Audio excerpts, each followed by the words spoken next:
Welcome back to the Sports Source. This segment brought to you by Tapoco Lodge. Open for business, folks. The lodge is fully open for your weekend or weeknight stays.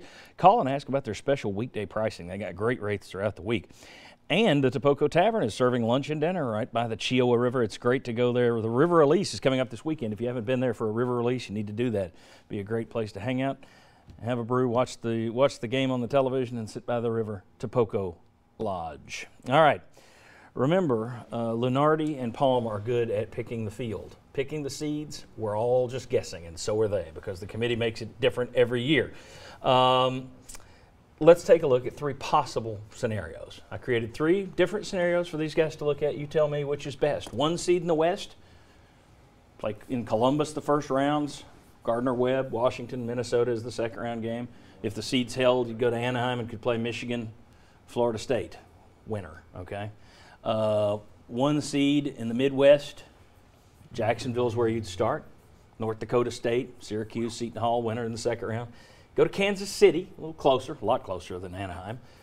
North Carolina, Houston, really good team all year. Or you get the 2 seed in the South, Columbia, South Carolina, against Bradley, who Lunardi has them against. Play the winner of Wofford and Virginia Commonwealth. Now, you're in Columbia. That's the closest to Tennessee, but Wofford's only an hour and a half from there, too, in Spartanburg. If you get through that, you go to Louisville and you face Duke or Purdue. You're close, but you got Duke.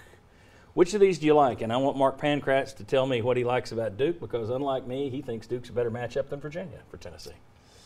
Well, would you pick the South, or do you like one of those number ones better first? Gosh, they all have their scary parts. That's the point of it.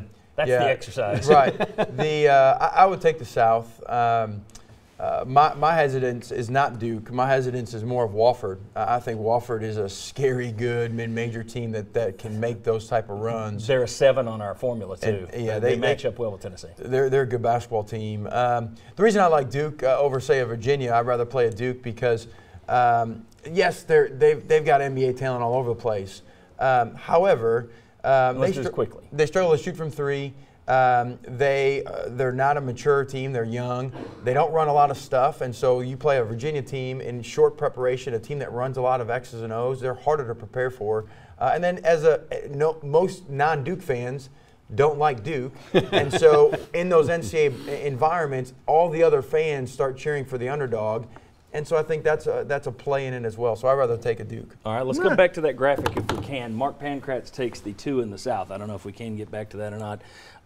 Gentlemen, which did you like here? Would you take the 1 in the West, the 1 in the Midwest, the 2 in the South? Well, to be a little different, I'm going to take the 1 in the Midwest. I think Duke just has that it factor, and to me, they have the type of talent that would get to a Final Four. I mean, obviously, it's the number 1 seed.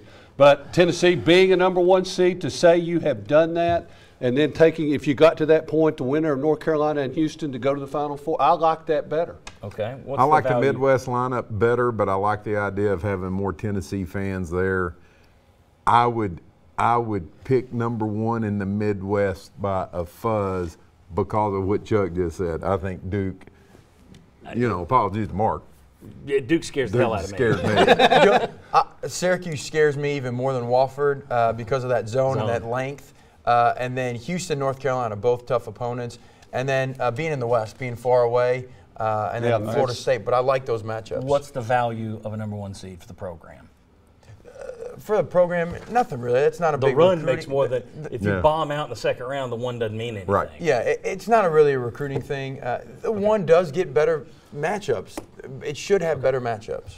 All right, let me show you. As we go to break here, I'm going to show you our dream bracket. According to our formula, and this is kind of, Tennessee would get a number 2 in the South. Columbia, South Carolina, you'd play Abilene Christian, who's in, and they would be a good matchup. Cincinnati, Lunardi has them in there for Tennessee. Good matchup, only 3 red flags. Move to Louisville. Kansas State's a good team, but only 4 red flags in our system. And then Virginia, again, to me, if I'm Tennessee fans, that's what I'm looking for and hoping for this afternoon. We'll let you look at that as we go to break. Come on back.